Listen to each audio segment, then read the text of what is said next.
I will be talking about the clinical red flags that you may find during your examination, which will help you identify the presence of glaucoma. Now, glaucoma is not an uncommon disease. In fact, 1/5 of the global burden of glaucoma is within India. Studies have shown that 1 in 8 people above the age of 40 is either suffering from glaucoma or is at a risk of the disease. Now, screening for glaucoma is not feasible, as I've said before. So opportunistic screening of persons over 40 years who attend the IOPD is recommended.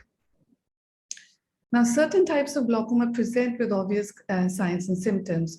So when you have an acute form of primary angle closure glaucoma, or you have some of the secondary glaucomas, they have obvious presenting features, and the diagnosis is quite obvious.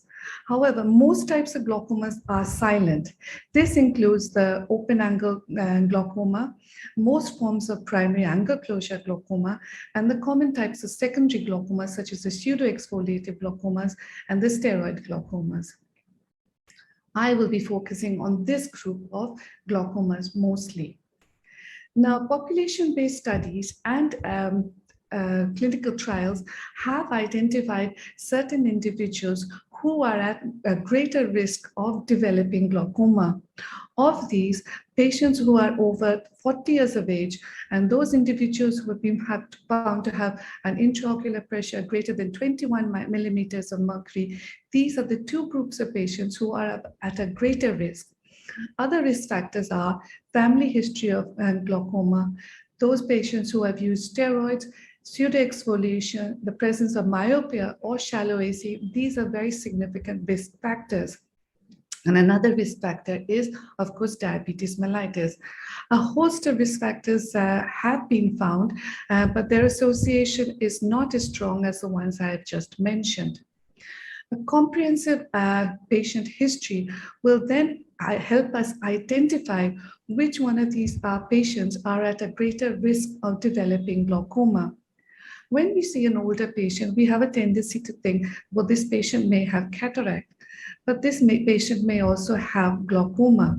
There is a significant risk of open angle glaucoma after the age of 60 years, and the risk increases with each subsequent decade of life. Family members who have suffered from glaucoma also have the first-degree relatives of glaucoma patients also have a greater risk of developing glaucoma. We always take a complete medical history. It is our norm. In a busy OPD, it may not always be possible. But if you have to ask for one drug, then ask for the use of steroids. Elevation of intraocular pressure is seen in 18 to 30%, 36% of the population, irrespective of whichever route of administration. And this is even more important now when the use of steroid has increased in the pandemic for treating the complications of COVID. A medical history is very significant.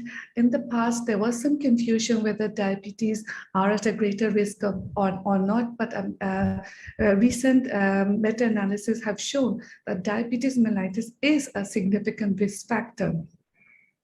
If a patient has arthritis, he might have used steroids, or he might be at he might have uveitis, which can be associated with secondary glaucoma. And always we must ask whether the patient has had eye injury or an eye operation in the past, because these patients are at a greater risk of developing secondary glaucomas. The refractive status is also very important.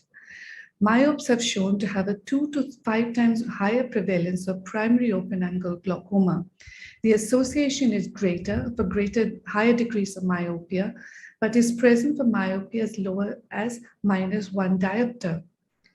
Hyperopes per se are not has not been as identified as a risk factor, but hyperopic eyes do have shallow anterior chamber, and shallow anterior chamber has been identified as a risk factor for primary angle closure glaucoma. Now, coming to the slit lab examination, this is important for 2 reasons. One is to detect the signs of angle closure glaucoma, and the second is to detect the presence of any secondary glaucoma. Now, when it's an acute attack of angle closure, the signs and symptoms are often quite obvious. But a chronic angle closure disease often has very subtle features, but usually most of them will have a shallow anterior chamber. So we must try to detect a shallow anterior chamber.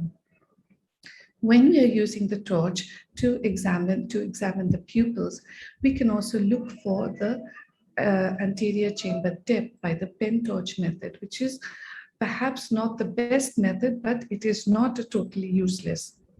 At the slit lamp, the Van Herrick's test is also quite useful. It has a sensitivity of 61.9% and a specificity of 89.3%.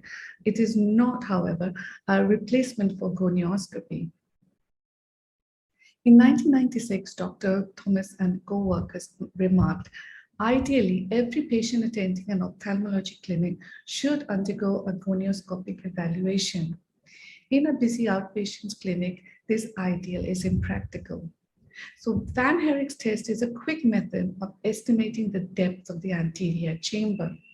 Now, it utilizes a slit lamp beam to compare the thickness of the cornea to the depth of the peripheral anterior chamber. Now, we all know how to do this.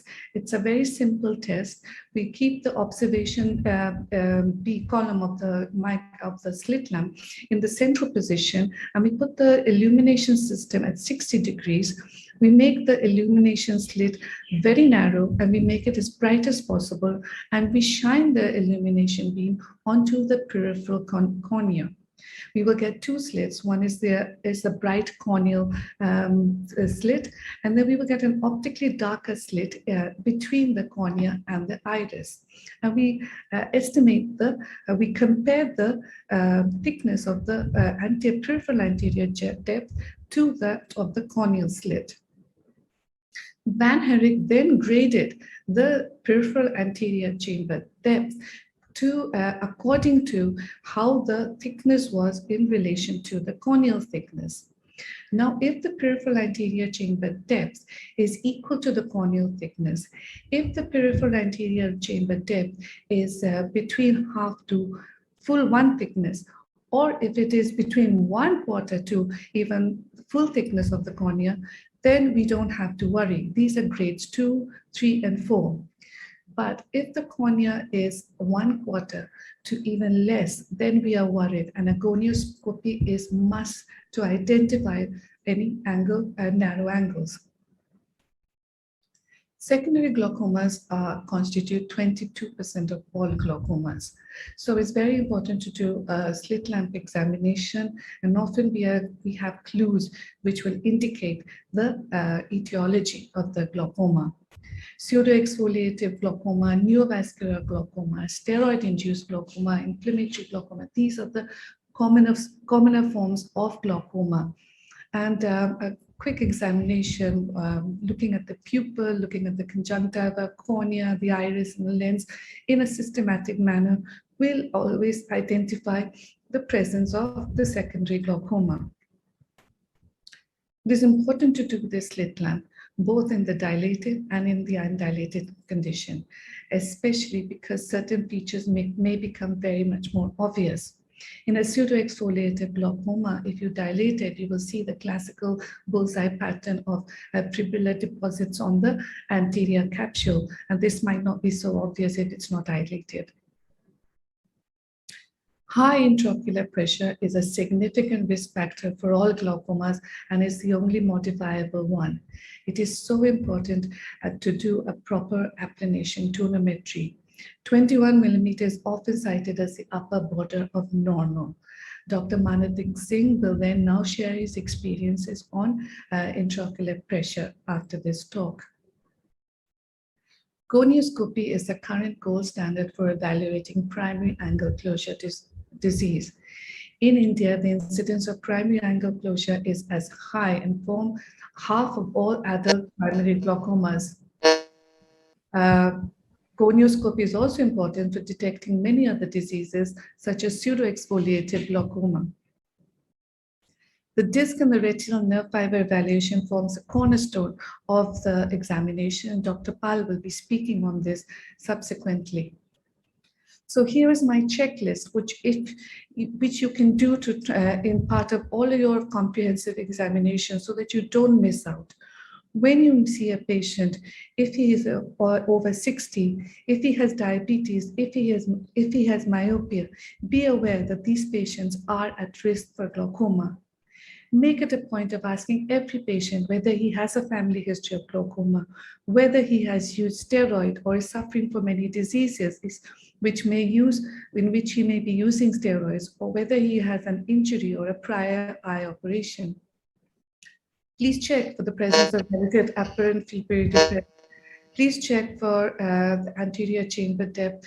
Please check for pseudoexfoliation and rubeosis. Make intraocular examination, corneoscopy, and disc evaluation an integral part of all of your eye examination, and confirm by visual field analysis and imaging of the disc and retina.